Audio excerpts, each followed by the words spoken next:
अच्छा, सबसे पहले मैं आपसे ये जानना चाहूँगा, ये नाम कहाँ से आया महात्मा जी टेक्निकल? इसके पीछे की क्या स्टोरी है? इसके पीछे लॉन्ग स्टोरी है। जब मैंने अपना 7 इयर्स बैक यूट्यूब चैनल, उससे पहले भी बहुत कुछ है, मतलब आपको देखा तो पहली बार फील हुआ, मतलब जब घर वालों ने बोला कुछ कमाओ कुछ करो, पैसे की बहुत ज़रूरत थी, तो पहली बार मोटिवेशन, मुझे लगता है यूट्यूब पे जितने भी क्रिएटर, चाहे वो फाइनेंस के हों, चाहे वो कुकिंग चैनल से हों, व्लॉगिंग हो, हर एक का पहला शौक रहता है यूट्यूब पे मोटिवेशन वीडियो बनाने का।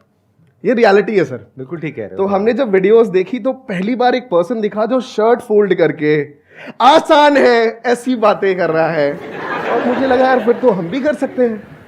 तो 7 इयर्स बैक जब ट्यूशन में पढ़ाए, कुछ पैसे आए, तो लगा यूट्यूब पे कुछ करना चाहिए। तो 20-30 चैनलों का नाम लिखा, ज्ञान की खोज, कभी कुछ समथिंग ऐसा। तो स्टूडेंट के साथ बैठा था, तो मैंने कहा यार क्या नेम रखें? तो उसने कहा सर टेक्निकल गुरुजी, टेक्निकल देश, टेक्निकल ये काफ़ी हैं। वो तो ऑलरेडी है। हाँ, आप टेक्निकल महात्मा बन जाओ। मेरे को साउंड्स गुड लगा। हाँ। फिर बाइक पे बैठे और रास्ते भर यही सब चल रहा होता था। बट अपन रात को वीडियो बना चुके थे, नमस्कार दोस्तों कैसे हैं आप सब, स्वागत है आपका ज्ञान की खोज में। वीडियो तो बन चुकी थी ज्ञान की खोज में। अच्छा, आपने पहले अपना नाम सोचा था? हाँ, ज्ञान की खोज। ज्ञान की खोज, और वीडियो बना चुका था ज्ञान की खोज में करते हुए। ये क्या होता है सर? ये टेंशन ना, एंजाइटी, जब पहली वीडियोस आप बना रहे होते हैं। अच्छा, नमस्कार दोस्तों, मेरा नाम है अमरीश। ओके, तो ये मैं बहुत टेंशन में बना चुका था पहली वीडियो। अब एडिटिंग के टाइम पे टेंशन हो रहा है कि नाम ठीक नहीं लग रहा। हाँ। तो वीडियो जो मेरे पास है, जो पहली वीडियो बनी हुई है, वो ज्ञान की खोज बोल रहा हूँ, चैनल के ऊपर नाम लिख दिया महात्मा जी टेक्निकल। तो वो टेक्निकल महात्मा जी टेक्निकल, मैंने कहा ये ज्यादा साउंड कर रहा है, आप बताइए कैसा साउंड कर रहा है? बहुत बढ़िया जी। तो ऑनलाइन जो भी पैसा कमाने के तरीके हैं, उसमें से अभी तक आपको सबसे जेन्युइन और सबसे अच्छा तरीका कौन सा नजर आता है जो कि कोई भी पार्ट टाइम बेसिस पे कर सकता है? वैसे सिंगल वर्ड में आंसर देना, मुझे लगता है इतना कुछ समझने के बाद ये सही नहीं रहेगा। मे बी 2 या 3, मे बी 2-3 चीजें हैं। पर मुझे लगता है कि जिस प्रोफेशन में हम लोग आ रहे हैं ना, आप एक देख के इंस्पायर होते हो। अभी संदीप सर ने बहुत होल्ड किया हुआ है, मैं लिटरली जब भी जो भी क्रिएटर्स आते हैं वही कहते हैं, और मुझे भी लगता है कि मुझे ये वर्ड बोल के जाना चाहिए। जो इन्होंने होल्ड किया हुआ है स्टेज में, अगर आज भी ये कर दे तो ये अपनी रूपरेखा बदल सकते हैं, पैसों से बदलना चाहे तो। मैं आपको लिटरली बता रहा हूँ।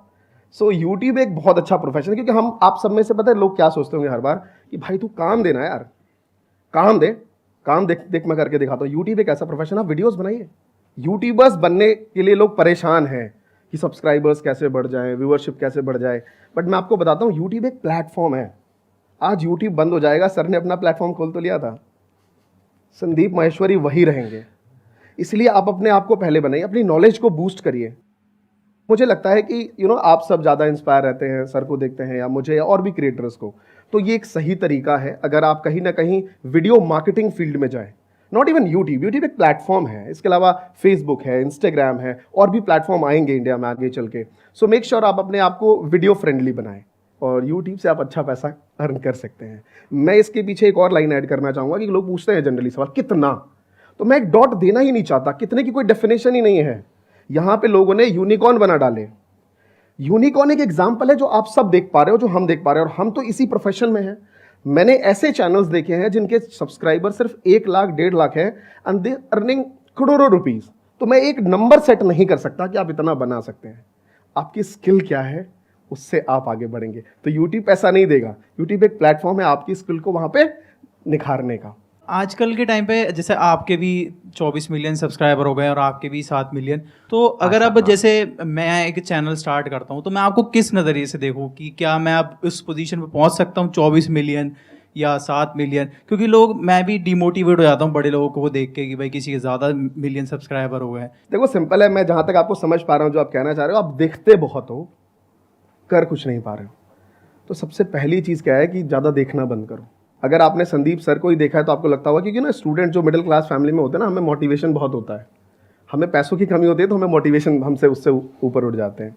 तो ज़्यादा मत देखिए लोगों को, क्योंकि जब आप देखेंगे फोबिया, डर होगा कि यार मैं ऐसा कैसे कर पाऊंगा। क्योंकि जब मैंने खुद अपना करियर शुरू किया था तो मैंने हिमेश मदान की वीडियो देखी थी, मैंने कहा यार ये तो क्रोमा व्रोमा लगा के, भाई क्रोमा वर्ड तो पता ही नहीं था, पीछे गाड़ियाँ चल रही है वहीं खड़े हैं, कैसे? मैंने ये मेरे से नहीं हो पाएगा, जबकि वो बहुत आसान होता है। बहुत आसान है। Chroma is easy comparatively. ज़्यादातर लोगों को ये रहता है, थोड़ा घबराहट रहती है। तो ज़्यादातर लोगों को देखना बंद करिए, आराम से जो आपका रिसोर्स है, जो एबिलिटी है, जो आपके पास चीज़ें हैं, उसके अकॉर्डिंग आप क्या कर सकते हैं, बस उस पर जुट जाइए। हम शुरू करने से पहले ही बहुत बड़ा कुछ देख लेते हैं और देख करके बस वहीं रुक जाते हैं, ये सही तरीका नहीं है। What you need to do is कि हमेशा ये समझो कि मैं काम को कर क्यों रहा हूं। अगर YouTube पर आप कुछ वीडियोस बना रहे हो तो अगर आपका मकसद ये है कि मेरे को बहुत बड़ा हो जाना है, उसकी कोई गारंटी नहीं है कि बड़े हो गए नहीं हो गए। उसका बेस्ट केस सिनेरियो देखो, वर्स्ट केस देखो। बेस्ट केस क्या है कि हो सकता है कि आप बहुत बड़े हो जाओ क्योंकि कोई और हुआ है तो आप भी हो सकते हो, पॉसिबिलिटी है। वर्स्ट केस सिनेरियो क्या है?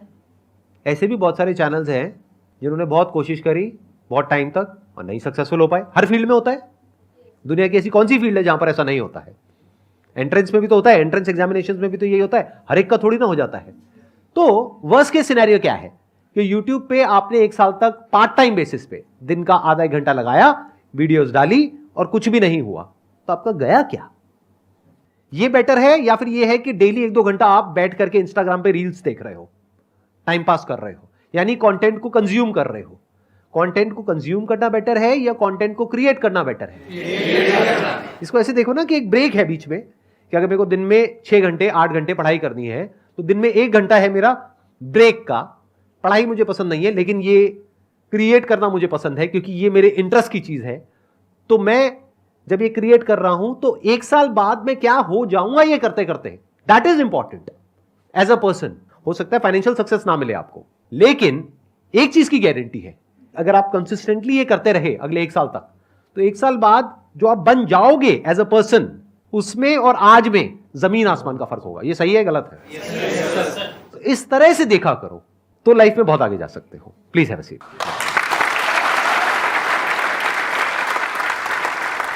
आपको कितना टाइम हो गया YouTube पे? 7 years। 7 years हो गए। जी, जी। तो अभी आपकी एज कितनी है? अभी समय 31 है।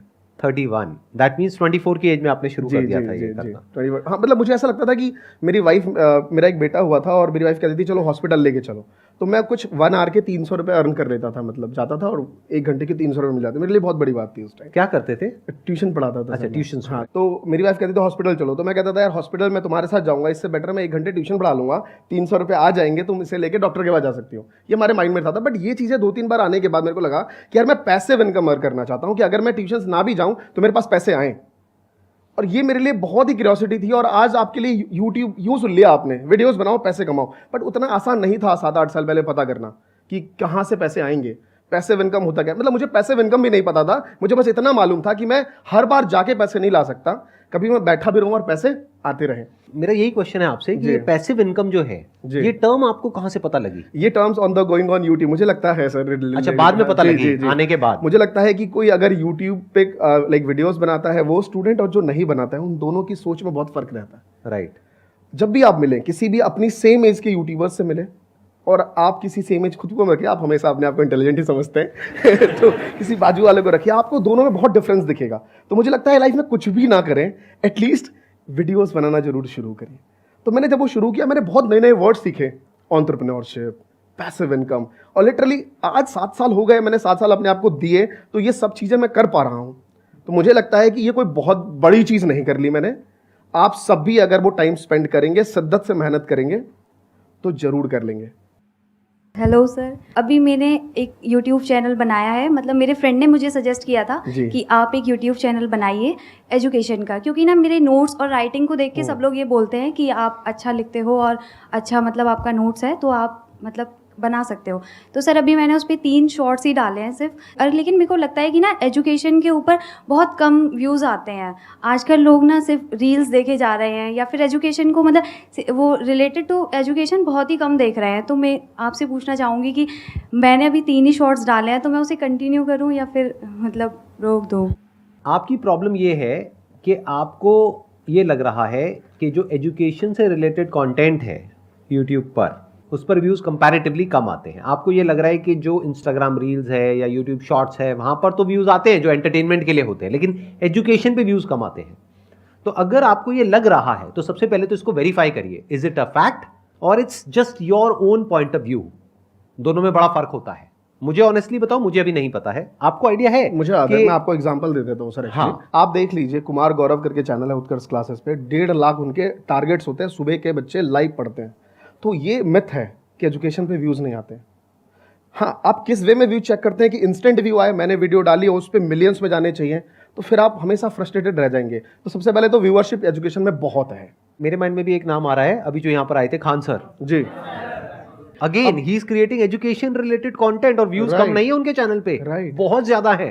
पहला लाइव का मैंने आपको बता दिया कितना डिफिकल्ट होता है लाइव आके 1.5 लाख लोगों को लाइव में रखना। दूसरी बात, रिकॉर्डेड मोड में आ जाइए, सर ने बता ही दिया है, खान सर को देख लीजिए कितनी वीडियोस वायरल हैं उनकी, वायरल सर कितने मिलियंस में व्यूज हैं उनके।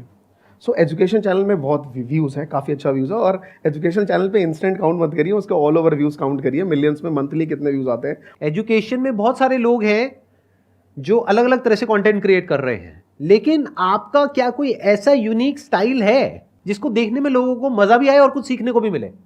तभी तो व्यूज आएंगे, तभी तो कुछ अलग होगा ना। और वो आपका अपना स्टाइल होना चाहिए, किसी को कॉपी करोगे तो गड़बड़ हो जाएगी। जब असली मिल रहा है वहां पे तो कोई नकली क्यों लेगा? तो आप देखो कि उसको कैसे ऐसा कुछ बना सकते हो कि आपका अपना एक यूनिक स्टाइल बन जाए जिसको देखने में लोगों को over a period of time मजा आने लग जाए। ये सोचना होता है, ये हम कभी नहीं सोचते। हम क्या करते हैं, दो गलतियां करते हैं। एक तो बहुत ही जल्दी सक्सेस को एक्सपेक्ट करते हैं। जैसे अभी आपने सिर्फ 3 वीडियोस डाली है, तो पहले तो आप टारगेट सेट करिए 365 का, मिनिमम 365 होगी, तब शायद उसमें से कोई एक चलेगी। नंबर्स का सारा खेल है, नंबर 1। नंबर 2, उन वीडियोस में और जो और बाकी की वीडियोस हैं यूट्यूब पर, उसमें क्या अलग है? क्या वैसी ही और लाखों वीडियोस हैं ऑलरेडी जिन पे व्यूज नहीं आ रहे हैं और आप वैसा ही कंटेंट क्रिएट कर रहे हैं, तो पक्का है व्यूज नहीं आएंगे। But if you can do something जो कि और लोग नहीं कर पा रहे हैं, अब यहां पे क्या काम आ सकता है, यहां पर एक्सपोजर चाहिए होता है। एक्सपोजर की क्या वैल्यू है ये बहुत कम लोग समझते हैं। एक्सपोजर का मतलब हम समझते हैं सर, एक्सपोजर का मतलब ये हुआ कि जब तक हम लोग बाहर जाके दुनिया देखेंगे नहीं, ऑब्जर्व नहीं करेंगे, तब तक हम लोग को क्या मालूम चलेगा कि एक्चुअली रियलिटी में हो क्या रहा है। ध्यान से समझो, एक्सपोजर का मतलब ये होता है कि आपको आज कहीं जाने की जरूरत नहीं है। पहले के जमाने में क्या होता था, आपको अगर यूएस में समझना है क्या चल रहा है, यूके में समझना है, तो वहां जाना पड़ेगा, और वो हर एक के बस का है नहीं, इतना पैसा कहां है। तो अगर आज आपको समझना है कि इंडिया में ऐसा क्या किया जाए जो सबसे अलग हो, तो आपको क्या करना है, as simple as it may sound, आपको देखना है कि यूएस में, यूके में और जो कंट्रीज हैं वहां पर लोग यूट्यूब पर ऐसा क्या कर रहे हैं जो अभी इंडिया में कोई नहीं कर रहा है। इसको गैप बोलते हैं। अगर आप ये देख पाओ और उसको इंडियन वे में कर पाओ और अपनी एक पहचान बना पाओ जो औरों से अलग हो, तो आप बहुत आगे जा सकते हो। बट अगर आप सिर्फ मेहनत कर रहे हो और ये एक्सपेक्ट कर रहे हो कि कुछ हो जाएगा, तो अरे नहीं, ऐसा नहीं होता है। जब आपने भी अपने करियर की शुरुआत करी होगी यूट्यूब पर, तो आई एम श्योर आपने भी ऐसे बहुत सारे लोगों की वीडियोस देखी होंगी इंडिया में और इंडिया के बाहर, कि वो क्या कर रहे हैं, किस वीडियो पे व्यूज ज्यादा है, उसका थंबनेल कैसा है, उसका टाइटल क्या है। आई एम श्योर आपने किया होगा। राइट। मैंने प्यूडीपाई को देखा, लोगन पॉल को देखा, इन सबको देख के बहुत ज़्यादा, मतलब जो मेरे स्टूडेंट्स थे वो यही थे कि 12th के बाद उनको बाहर जाना होता था, तो ऑब्वियसली वो उनकी वीडियोस देख के मुझे रेफर देते थे कि आपको यूट्यूबर बनना चाहिए। तो मैं प्यूडीपाई, लोगन पॉल को देख रहा हूँ और बना रहा हूँ। नमस्कार दोस्तों, मेरा नाम है अमरीश, स्वागत है आपका महात्मा जी टेक्निकल, है ना। तो इस टाइप के, लेकिन वही वर्ड्स कैसे चेंज हुए जो आदि की, अभी ये वर्ड्स कितने वो थे, थोड़ा हम फन कर रहे हैं, हम भी फन कर रहे हैं, बट ये वर्ड्स जब on the way of time लगा तो वो ऐसे बोलना चाहा कि नमस्कार दोस्तों, मेरा नाम है अमरीश और स्वागत है आपका संदीप माहेश्वरी शो में।